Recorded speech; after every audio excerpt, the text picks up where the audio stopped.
당신은 무엇으로 충분하십니까? 라는 제목으로 잠시 은혜 나누기를 원합니다. 우리가 인생을 살다 보면 자동적으로 우리 안에서 마치 입력된 그 프로세서처럼 작동하는 삶의 방식이 있습니다. 습성 같은 건데 그게 뭐냐면 계산기를 자꾸 두드린다는 거예요. 저울질을 한다는 겁니다. 많은 사안에 대하여서. 직장인들은 내가 이 정도 연봉이면 행복할까? 이 정도 월급을 받으면 내가 잘 살 수 있을까? 내 노후에 대해서도 이런 금융상품에 들을까? 저런 금융상품에 들을까? 어느 게 내게 유리할까? 학생이면 학교를 선택할 때도 내가 이걸 공부하는 게 좋을까? 저걸 공부하는 게 좋을까? 모든 것이 나에게 어느 것이 조금이라도 더 유익할까? 여기에 초점이 맞추어져서 우리는 항상 계산기를 두드립니다. 계산기를 두드려요. 부모 같으면 자녀가 이 대학을 나오면 취직을 잘할까? 이 과를 나오면 취직을 더 잘할까? 가만히 보니까 아이고 얘는 돈 벌기는 글렀구나. 뭐 이런 생각이 들 때도 있습니다. 저울질을 계속해요. 저희 모친께서도 가끔 그런 이야기를 하십니다. 요즘은 안 하지만은 최근까지도 내가 아들을 둘 낳았으면 하나는 돈 버는 자식 시키고 그랬을 텐데 아들 하나밖에 안 낳아서 목회자 시켰다. 약간 푸념 비슷한 돈이 안 된다 이거죠. 부모 입장에서는 꼭 뭐 자기가 덕을 보겠다기보다는 아들이 그냥 좀 뭐 무난하게 돈 잘 벌고 그렇게 그냥 편안하게 살면 되는데 암만 생각이 도 본인이 볼 때도 목회자는 별로 돈을 못 버는 것 같은 생각이 드시는 거죠. 우리는 항상 저울질을 해요. 부모는 부모대로, 직장인은 직장인대로, 학생은 학생대로. 그래서 우리는 인생을 살면서 끊임없이 내 몫을 챙기려고 합니다. 내 거. 내게 좀 더 많은 거, 유리한 거. 뭐 물론 그걸 굳이 나쁜 것이다라고 제가 지금 말씀드리는 건 아니에요. 어쩌면 하나님이 우리를 그렇게 습성으로 지으셨어요. 우리에게 그런 습성이 있습니다. 자기 몫을 계산하지 않으면 참 거의 뭐 성자의 반열에 올랐다고 하지 않겠습니까? 근데 그런 사람은 거의 없다는 거죠. 어쩌면 그게 당연하지만 오늘 우리가 읽은 이 본문은요. 그런 의미에서 굉장히 파격적으로 시작합니다. 57절에 어떻게 시작합니까? 우리 읽어볼까요? 여호와는 나의 분깃이시니. 분깃. 사실 우리가 현대에서는 잘 안 쓰는 말입니다. 분깃. 의미는 대충 알아요. 원래 이 분깃이라는 말의 그 구약 언어는요. 분배받은 토지를 이야기합니다. 구체적으로 땅을 이야기해요. 이스라엘 지파가 출애굽을 지나서 가나안 땅을 정복하고 난 다음에 12지파에게 무엇을 합니까? 토지를 분배해 줍니다. 그때 그게 분깃이에요. 각 지파에게. 그러면 지파들은 또 그 지파에 속한 가문마다 또 땅을 분배합니다. 그러면 그게 우리 집안의 분깃이 되는 거예요. 그 땅이. 또 한편으로는 어떨 때 분깃이라는 단어를 쓰느냐 하면 전쟁을 해서 이기고 난 다음에 적들의 재산을 빼앗지 않습니까? 그걸 전리품이라고 그러잖아요. 그 전리품을 또 나눌 때 그것을 분깃이라고 이야기합니다. 그런데 오늘 이 시편 저자는 누가 나의 분깃이라는 거예요? 여호와. 그분이 나의 토지다.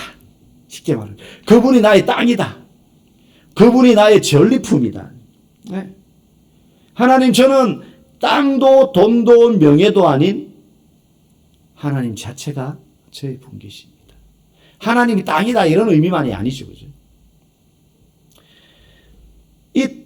이 세상을 살아가는데 땅도 필요하고 돈도 필요하고 명예도 필요해요. 그런데 진짜 저의 분깃은 저의 몫은 하나님 당신입니다. 여러분 이거는 물질을 등지고 살아갈 수 없는 이 현대 과거에도 마찬가지, 고대에도 마찬가지입니다. 그런 우리들에게 참으로 파격적인 선언이 아닐 수 없어요. 하나님이 나의 분깃이다. 하나님이 나의 지분이다. 사실 그 안에 땅도 돈도 명예도 다 들어있는 것이거든요. 우리는 대개 어떻게 하나님을 대하느냐 하면 하나님이 주시는 그 무엇, 복을 강렬히 원합니다. 하나님 부자 되게 해주세요. 하나님 건강을 주세요. 하나님 이번 일 잘 되게 해주세요. 하나님 꼭 이 학교 가게 해주세요. 그런데 오늘 성경은 뭐라고 이야기해요? 하나님이 주시는 복이 나의 분깃이 아니라 그 복을 주시는 하나님이 나의 분깃이라는 거예요. 하나님이 나의 분깃이라는 거예요. 우리는 땅과 돈과 명예와 건강을 원하지만 사실 하나님을 그렇게 원하지 않는 것 같아요. 오늘을 살아가는 사람들. 여러분 마음은 어떻습니까? 정말로 가슴에 손을 얹고 우리가 생각해 볼 때 여러분이 하나님을 목적지로 삼고 있습니까? 아니면 여러분이 원하는 어떤 목적지에 도달하기 위해서 하나님을 도구로 쓰고 있습니까? 내가 돈이라는 목적지를 두고 있고 부유함이라는 목적지를 두고 거기에 도달하기 위해서 하나님을 혹시 통로로 쓰고 있지 않습니까? 사실은 하나님이 거기 계셔야 돼요. 하나님을 얻기 위해서 내게 주어진 자원을 쓰는 거죠. 하나님을 더욱더 갈망하기 위해서 내 시간도 쓰고요, 내 젊음도 쓰고요, 내 물질도 쓰고 내 지식도 쓰는 거죠. 사실 이렇게 바뀌어야 그 성도의 신앙이 건강한 성도의 신앙으로서 자라가는 거예요. 여러분, 하나님이 수단이 아니라 목적이 되기를 원합니다. 여러분이 가장 갈망하고 항상 원하는 분이 그 어떤 것이 아니라 하나님이 되기를 주의 이름으로 간절히 축복합니다. 두 번째 오늘 본문은 우리에게 고난을 당하면 진짜 내가 갈망하고 사랑하는 것이 무엇인지 드러난다라고 말해요. 우리는 하나님을 가장 갈망하고 원해야 됩니다. 그런데 고난이라는 현실을 만나면 그때 비로소 내가 정말 사랑했던 것이 하나님 아닌 다른 것이었구나라는 것을 깨닫게 된다는 거예요. 오늘 61절 말씀 우리 같이 한번 읽어보겠습니다. 악인들의 줄이 내게 두루 얽혔을지라도 나는 주의 법을 잊지 아니하였나이다. 지금 악인들의 줄이 나를 막 얽어맸다는 거예요. 여기서 벗어날 수 없어요. 고난이 막 나를 둘러쌌어요. 칭칭이 동여맸어요. 고난의 줄이. 그래서 여기서 벗어날 수 없는데도 뭘 잊지 않았다는 거예요? 주의 법을 잊지 않았다는 거예요. 많은 성도들이 하나님이 나의 분깃입니다. 꼭 이렇게 표현하지 않더라도 하나님이 내게 가장 소중해요. 하나님 가장 사랑합니다. 그렇게 찬양하다가도 우리가 아까 부른 찬양도 뭐 그런 의미들을 다 담고 있는 거잖아요. 그러다가도 취직에 실패하거나 몸에 병이 들거나 하면 순식간에 하나님을 원망합니다. 그것은 하나님을 사랑한 것이라기보다는요, 하나님이 주셨던 안락함을 사랑한 것이었을 수 있어요. 하나님이 내게 편안함을 주셨으니까, 하나님이 나를 잘되게 해주셨으니까, 하나님 내 인생을 순탄하게 하셨으니까 하나님을 사랑했던 것이지, 마치 욥기에서 사단이 하나님 앞에 나와서 참수하잖아요. 욥이 아무 이유 없이 하나님을 그렇게 잘 섬기는 의로자가 되었겠습니까? 하나님께서 그에게 복을 주고 그를 잘되게 해주니까는 욥이 하나님을 잘 섬겼죠. 그렇게 참수하잖아요. 어쩌면 사단이 하나님 앞에서 참수하는 그 모습이 하나님은 그 사단의 참수에도 듣지 않고 그러면 욥을 시험해봐. 그러면서 그 무지막지한 시험을 겪으면서 욥이 더욱더 하나님 앞에서 결국에는 믿음의 고백을 하는 사람으로 거듭나게 되지만 어쩌면 우리의 모습은 사단이 하는 참소가 진실된 모습일 수도 있다는 것에 우리는 경각심을 가져야 됩니다. 하나님이 나에게 편안함을 주셨으니까, 안락함을 주셨으니까, 하나님을 사랑한 것이라기보다는 하나님이 주는 그걸 더 사랑한 것일 수 있다는 거예요. 그걸 언제 깨닫게 되느냐? 어떤 신사가요, 아주 비싼 양복, 명품 수백만 원 하는 정장을 입고 비 오는 거리를 우산을 쓰고 걷고 있었습니다. 네. 진흙탕이 튈까봐 조심조심 걷고 있는데 갑자기 뒤에서 덤프 트럭이 꽝 하면서 지나오니까 이분이 날쌔게 막 몸을 낚고면서 뒹굴면서 옆으로 쫙 피했어요. 그 트럭이 지나갔습니다. 죽을 뻔했는데 겨우 이제 목숨 건진 거죠. 그런데 넘어졌던 자리에서 일어나면서 보니까 자기가 뒹굴러서 떨어진 곳이 진흙탕인 거예요. 이 사람이 일어나면서 내뱉은 첫 마디가 뭔지 아세요? 에이씨, 정장 다 버렸네. 여러분, 생명을 건졌는데 그 옷이 수백만 원이든 수천만 원이든 그게 뭐가 중요해요? 생명을 건졌잖아요. 근데 이게 우리의 모습이라는 거예요. 이게 영원한 생명이신 하나님을 가졌으면서도 우리는 세상에 옷 한 벌 찢어졌다고 인생 끝난 것처럼 통곡하고 하나님을 원망하는 때가 있다는 거예요. 그러면 그때 우리는 정신을 번쩍 차려야 돼요. 아, 내가 정말로 사랑했던 것이 하나님이 아니라 이 세상의 옷이었구나. 내가 덧입고 있는 이런 세상의 좋아 보이는 그 무엇이었구나. 내가 누리고 있는 편안함이고 인생이고 지위였구나. 내가 정말로 사랑했던 것이 하나님이 아니었었구나. 거기에 우리는 통곡해야 되는 거죠. 거기에. 우리는 하나님보다 우리가 입은 옷을 더 사랑할 때가 있습니다. 그래서 고난을 당하면 내가 정말 사랑했던 것이 무엇인지 드러납니다. 내가 정말 사랑했던 것이 학벌이었구나.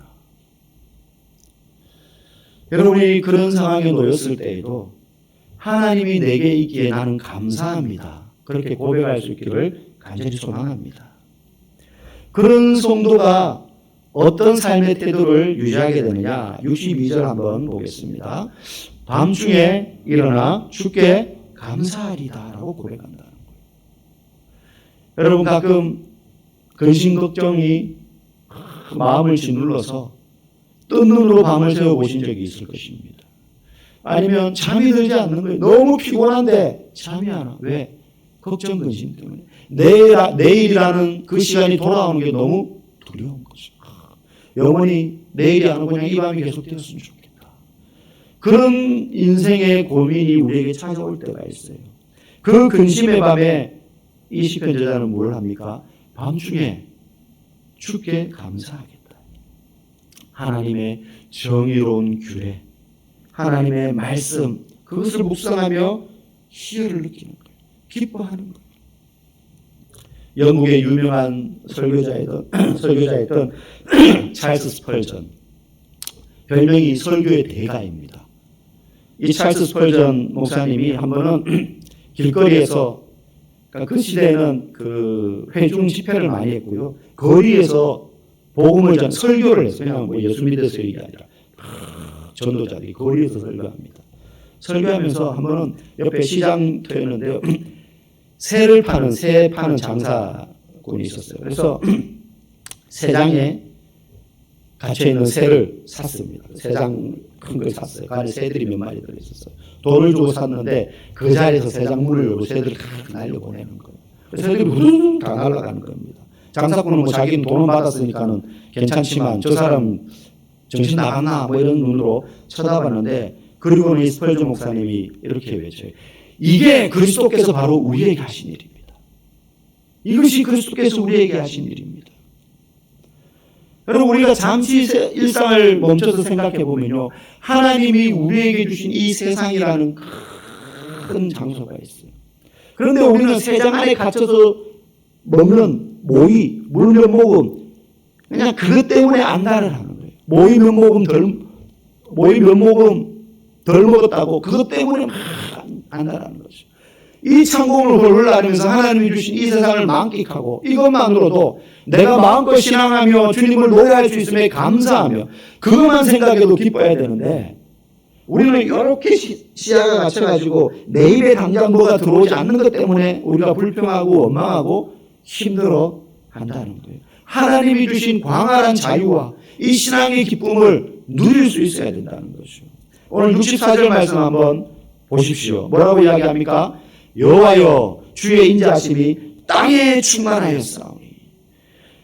여러분 이 세상에는 하나님의 헤세드, 하나님의 변할 수 없는 계약에 근거한 인자하신 그 사랑이 우리의 인생 가운데 가득 차 있는데, 우리는 좁은 세상 안에 갇혀서 우리의 욕심을 버리지 못하고 뭐이 더 달라고 막 안달하는 거예요.